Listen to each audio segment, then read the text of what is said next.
A infância é um período de desenvolvimento no qual a criança precisa de amor e proteção. Infelizmente, nem sempre é assim, e em diversos casos, essas pessoas em formação são alvo dos mais diversos tipos de violência. Traumas de qualquer tipo no período da infância podem resultar em adultos sem confiança, sem autoestima e até mesmo agressivos. Como ocorre em muitos casos criminais, a vida que analisarei hoje também passou por esses momentos. Uma vida marcada pelo abandono, abuso e violência, que resultou em mais violência. Hoje você vai conhecer a história de Francisco da Costa Rocha, o Chico Picadinho, aqui no Biografia do Crime.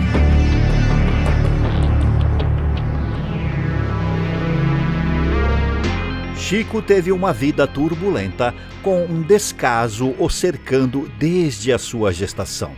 Seu pai era um homem casado que mantinha um caso extraconjugal com Nancy Nair de Oliveira.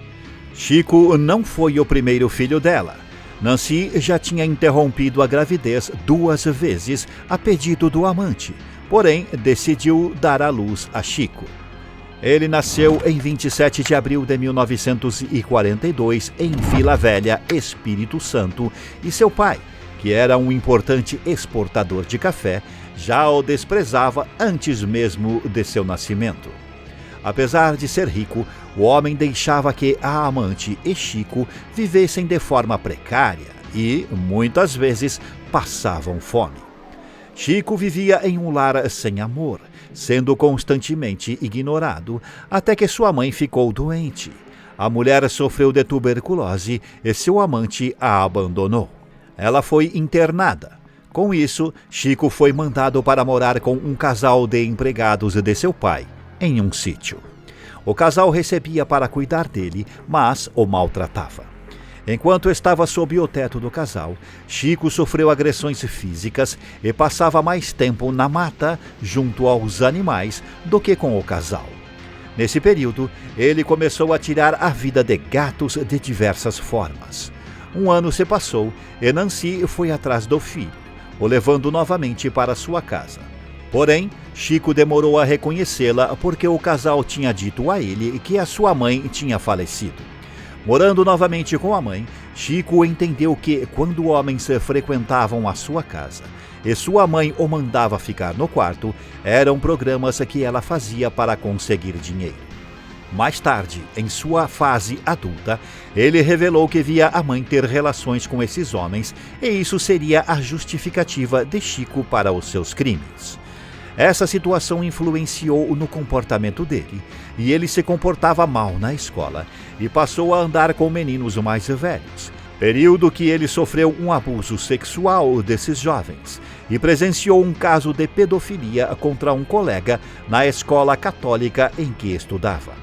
Ele e a mãe foram para São Paulo quando ele completou 15 anos. Aos 17 anos de idade, ele se mudou para São Paulo na intenção de ingressar na aeronáutica. Em São Paulo, ele conheceu um médico chamado Caio, que era casado, porém tinha um caso extraconjugal com Chico. Os dois viviam no apartamento que Caio alugava no 8º andar, no centro.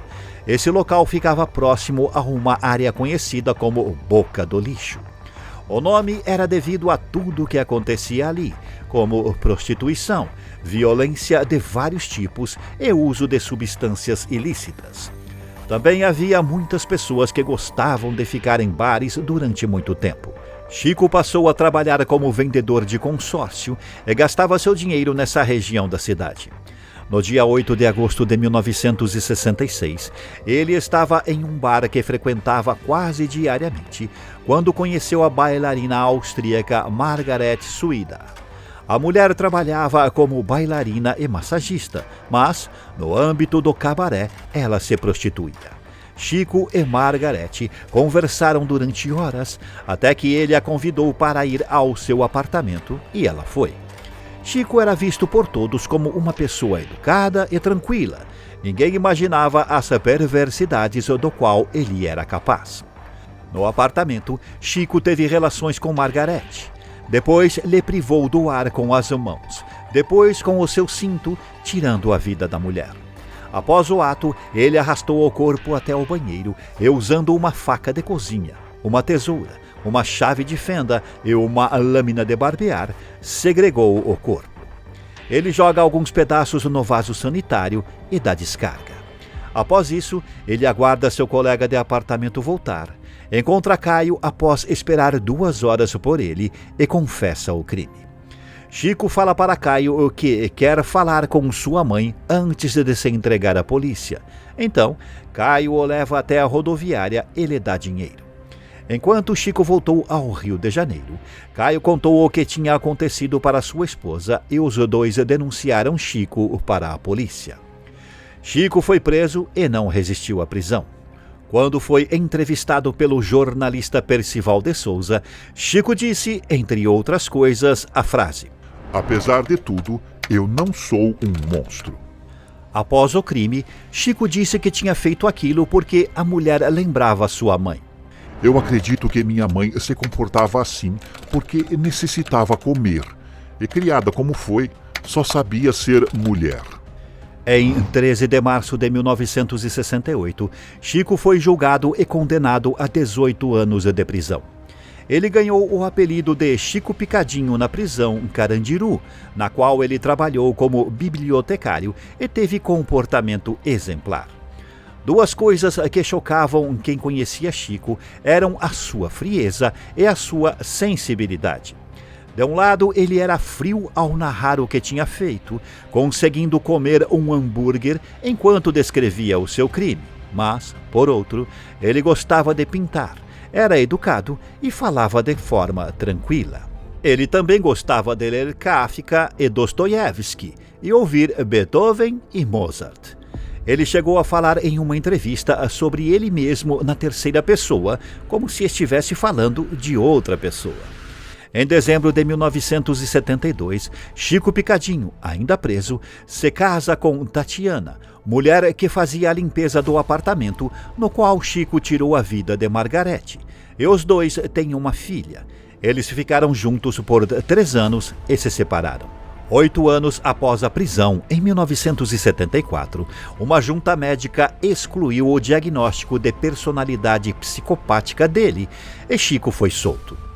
Sem emprego, ele voltou a frequentar a zona da Boca do Lixo e a beber. Percival de Souza já declarou que Chico é alguém muito sensível ao álcool, não importa a quantidade. No dia 14 de setembro de 1976, Chico conheceu Rosemary Michelucci.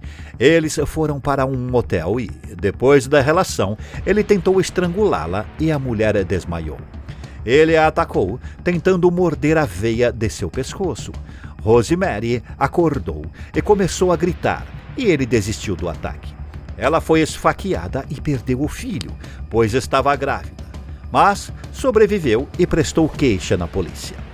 1 mês depois, no dia 16 de outubro de 1976, às 4 horas da manhã, Chico foi novamente a um bar, na Boca do Lixo, e conheceu a prostituta Ângela de Souza Silva, que tinha o apelido de Moça da Peruca.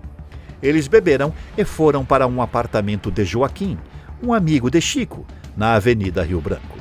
Lá ele repetiu a mesma coisa que tinha feito com a vítima fatal. Ele levou o corpo da mulher para o banheiro e o segregou, usando 3 facas, uma lâmina de barbear e um serrote. Nesse segundo crime fatal, ele se atenta a detalhes que deixou passar na primeira vez. Antes, ele não prestou atenção no sangue. Dessa vez, ele tentou apagar seus vestígios. Ele colocou o corpo em 2 malas e alguns sacos plásticos. Joaquim voltou para o apartamento e estranhou que a porta estava trancada, mas foi embora. Do lado de dentro, Chico se deita no sofá e dorme. Guido Palomba, um psiquiatra forense, fala que esse tipo de comportamento, de cometer esse crime bárbaro e depois dormir, revela que a condição psiquiátrica dele faz ele sentir uma tensão enorme antes do ato, e depois ele sente um relaxamento no corpo e não se arrepende. Depois de horas, o dono do apartamento volta, toca a campainha de novo e Chico decide fugir sem levar o corpo. Ele escreveu um bilhete para Joaquim e fugiu. Quando Joaquim entra e vê a cena do crime, ele fica em choque e chama a polícia. Chico voltou para o Rio de Janeiro. Pensou em tirar a própria vida, mas desistiu. Ele ficou vagando pelas ruas. Em 28 de outubro de 1976, em Duque de Caxias, no Rio de Janeiro, Chico viu um jornal com a sua foto, comprou o jornal e foi preso lendo a matéria. Durante o julgamento, quando perguntam se ele não quer pedir perdão, Chico responde que essa é a única coisa que poderia dizer: perdão. Em agosto de 1998, Chico quase foi solto, mas a justiça decretou que não era seguro libertá-lo. Em 2017, a juíza Sueli Zeraik de Oliveira Armani decretou que Chico fosse solto. Ela disse que Chico confirmou que tinha a intenção de integrar-se socialmente, mostrando-se bem seguro e determinado neste propósito, assim como bastante lógico do raciocínio desenvolvido e coerente em suas colocações. O resultado do exame de Chico foi de transtorno de personalidade inespecífica, com conduta classificada como ótima pela direção da Casa de Custódia. No entanto, o juiz da Vara da Família, Jorge Passos Rodrigues, manteve Chico sob custódia. De acordo com o juiz, Chico estava mantido no lugar para finalidade médica, pois na década de 70, um laudo médico apontou que ele tinha personalidade sádica e psicopática, e que a Casa de Custódia é o melhor local para albergar civilmente Francisco, com registro que está adaptado à rotina diária, à disciplina, recebe tempestiva e eficazmente a medição psiquiátrica. Ao longo de sua vida, Chico Picadinho cometeu crimes contra 3 mulheres, sendo 2 deles fatais.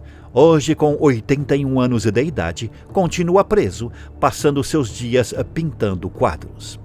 A história de Chico Picadinho deu origem ao filme brasileiro Ato de Violência, lançado em 1980.